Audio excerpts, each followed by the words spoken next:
Hello guys, welcome to my YouTube channel. In this particular lecture, we will discuss about the phylum Annelida, जिसमें हम सबसे पहले genus की बात करेंगे फेरिटिमा के बारे में।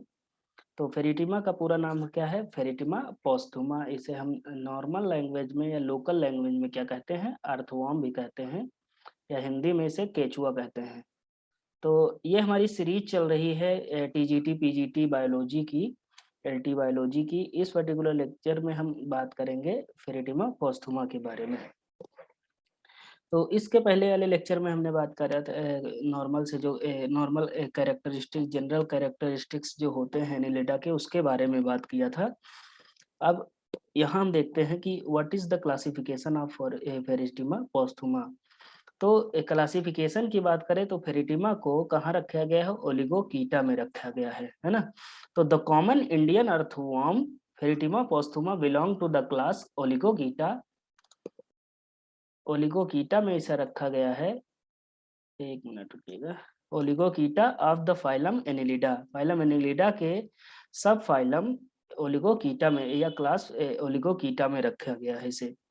The generic name Ferritima posthuma was first used by the कोइनबर्ग। किनबर्ग, जो किनबर्ग एक साइंटिस्ट थे, उन्होंने सबसे पहली बार इसका यूज किया था कि ये फेरिटिमा नाम से जाना जाएगा। Our knowledge of the Ferritima posthuma is mainly due to the work of the कर्म नारायण बहल, एक साइंटिस्ट थे, उनकी वजह से हम इनको इसको फेरिटिमा को जानते हैं। The earthworm is a burrowing या फसोरियल हैबिट का होता है ये, बरो बनाकर जमीन के अंदर रहता है। फसोरियल का मतलब क्या है कि ये इसकी बरोइंग हैबिट होती है।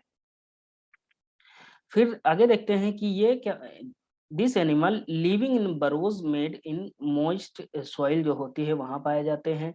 अर्थवर्म इज नॉक्टर्नल, ये नॉक्टर्नल होते हैं, मतलब अगर हिंदी में कहें तो रात्रिचर होते हैं, मतलब रात में एक्टिव होते हैं ये। अब हम यहाँ देख लेते हैं इसकी मॉर्फोलॉजी देख लेते हैं अर्थवर्म की। तो मॉर्फोलॉजी की बात करें तो earthworm is a brown clay coloured, मिट्टी के कलर का होता है, सॉइल लाइक कलर होता है इसका। This is because of the pigment porphyrin. तो पोरफायरिन नाम का एक पिगमेंट पाया जाता है जिसके कारण केचुए का जो कलर होता है ब्राउन होता है या भूरा होता है।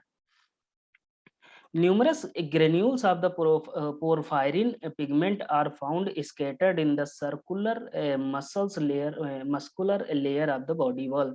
जो इसकी ये सर्कुलर मसल्स होती हैं, तो छोटे छोटे ये जो दिख रहे हैं ना, ये क्या है? ग्रेन्यूल्स हैं किसके? पोरफायरिन के। इसी के कारण इनका जो कलर होता है भूरा होता है। Porphyrin protect the body from the injurious effect of the bright light. तो बहुत ज्यादा ब्राइट लाइट में ये नहीं रह पाते, जिसके कारण जो पोरफायरिन है इनकी रक्षा करता है, इनकी प्रोटेक्शन करता है। बॉडी सिलेंड्रिकल होती है ये, है ना। और बायलेटरली सिमेट्रिकल होता है। Elongated with the metameric segmentation, इसमें क्या होता है? मेटामेरिक सिगमेंटेशन होता है। Okay. Earthworm shows both external and internal segmentation, इसमें एक्सटर्नल सेगमेंटेशन भी होता है, इंटरनल सेगमेंटेशन भी होता है। The number of the segment of the earthworm is about, लगभग 100 से 120 सेगमेंट इसमें पाए जाते हैं और इसकी लेंथ लगभग 150 मिलीमीटर की होती है। Okay. Fleshy lobe fold over hanging the mouth is prostomium. जो माउथ होता है इसको हम क्या कहते हैं? प्रोस्टोमियम कहते हैं। ये फ्लैसी होता है, लो फोल्ड होता है, ओवर हैंगिंग होता है। ये क्या होता है? Which is a not true segment, ये क्या होता है? फॉल्स सेगमेंट होता है, ट्रू सेगमेंट नहीं होता है। The first segment is peristomium, जो सबसे पहला सेगमेंट होता है पेरिस्टोमियम होता है, जिसको हम बक्कल सेगमेंट भी कहते हैं, जहां पर क्या होता है? माउथ ओपन होता है। ओके। तो यह हम इसके थोड़ा स्ट्रक्चर देख लेते हैं। तो सबसे पहला क्या है? प्रोस्टोमियम है जो फाल सेगमेंट है, ट्रू सेगमेंट नहीं है। फिर यहाँ माउथ है। उसके बाद क्या है? पेरिस्टोमियम है, यहाँ पे सीटी पाई जाती हैं बहुत सारी। क्लाइटेलम होता है यहाँ। फिर यहाँ जेनाइटल पैपिली होती हैं। यहाँ मेल जेनाइटल अपर्चर होता है। यहाँ क्या होता है? फीमेल जेनाइटल अपर्चर होता है। रिंग्स ऑफ सेटी, ये क्या होती है? रिंग्स ऑफ सेटी हैं।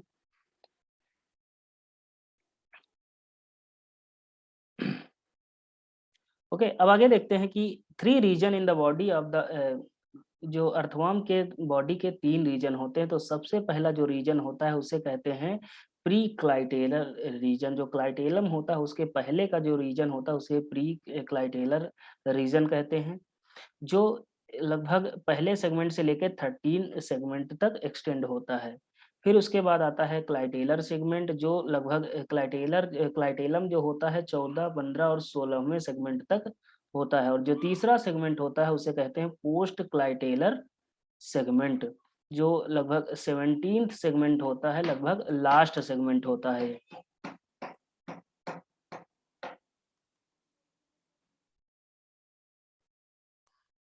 जो पोस्ट क्लाइटेलर रीजन होता है वो 17th से लास्ट तक, जो 17th सेगमेंट से लेकर लास्ट जो जितने भी सेगमेंट होते हैं उसको क्या कहते हैं, पोस्ट क्लाइटेलर रीजन या सेगमेंट कहते हैं।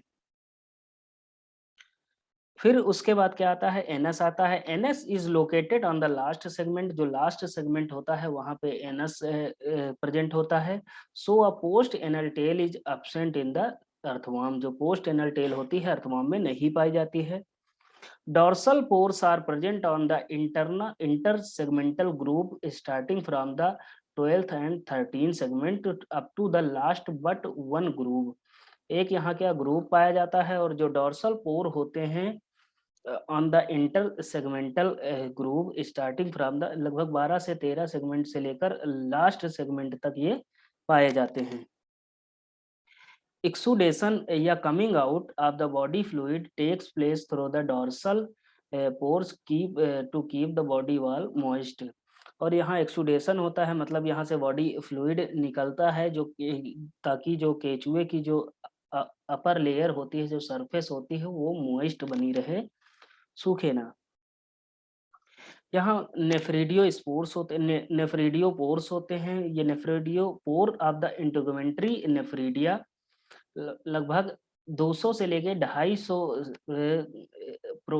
नेफ्रीडियो पोर्स होते हैं पर सेगमेंट। एक सेगमेंट में लगभग 200 से 250 नेफ्रीडियो पोर्स पाए जाते हैं, एक्सेप्ट फर्स्ट 6, है ना। तो जो पहले 6 वो होते हैं, सेगमेंट होते हैं, वहां पे ये नहीं पाए जाते नेफ्रोडियोपोर, लेकिन उसके बाद से 7वें से लेकर जो लास्ट तक पर सेगमेंट में लगभग 200 से लेकर 250 नेफ्रिडियोपोर्स पाए जाते हैं। क्लाइटेलर सेगमेंट कंटेन लगभग 2000 नेफ्रिडियोपोर पर सेगमेंट। जो क्लाइटेलर सेगमेंट होते हैं कौन से होते हैं, जो क्लाइटेलर सेगमेंट होते हैं कौन से होते हैं, 14वां, 15वां, 16वां सेगमेंट जो होता है, जिसे यहाँ हम ऊपर पढ़ चुके हैं।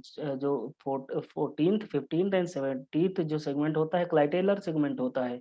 यहाँ पर लगभग 2000 नेफ्रिडियो पोर्स पाए जाते हैं। इसे हम क्या कहते हैं, फॉरेस्ट ऑफ द नेफ्रीडिया। तो कभी कभी एग्जाम में पूछ लिया जाता है फॉरेस्ट ऑफ द नेफ्रीडिया किसे कहते हैं। Pores in the body wall concerned with the reproduction are 11th। जो रिप्रोडक्शन के लिए जो पोर्स होते हैं 11 सेगमेंट में होते हैं। जब जो सबसे पहला होता है 11th सेगमेंट होते हैं। देयर आर स्पर्माथिकल पोर्स पाए जाते हैं in the intersegmental groove of the fifth 5 से 6 और 6 से 7, 7 से 8 एंड 8 से 9 वाले जो लगभग 4 पेयर में पाए जाते हैं। Female genital pour mid ventral on segment of the 14th। जो फीमेल वाला कहाँ पाया जाएगा, जो 14th सेगमेंट होगा वहां पर पाया जाएगा। जो स्पर्माथिकल होगा मतलब मेल वाला कहाँ पाया जाएगा, 5 से 6, 6 से 7, 7 से 8 और 8 से 9 वाले, मतलब 4 पेयर यहाँ पाए जाते हैं। मेल जेनाइटल पोर जो होता है वेंट्रोलेटरली होता है, एक पेयर होता है ऑन अ सेगमेंट 18th। जो मेल जेनाइटल पोर होता है वो कहाँ होता है, 18th सेगमेंट में पाया जाता है।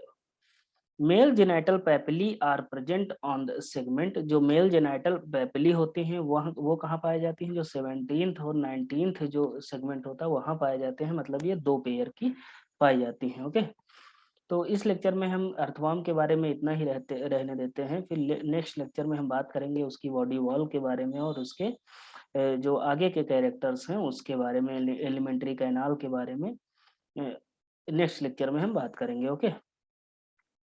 तो इस लेक्चर में इतना ही। अगर लेक्चर पसंद आया हो तो वीडियो को लाइक करिएगा, चैनल को सब्सक्राइब करिएगा। Okay, thank you.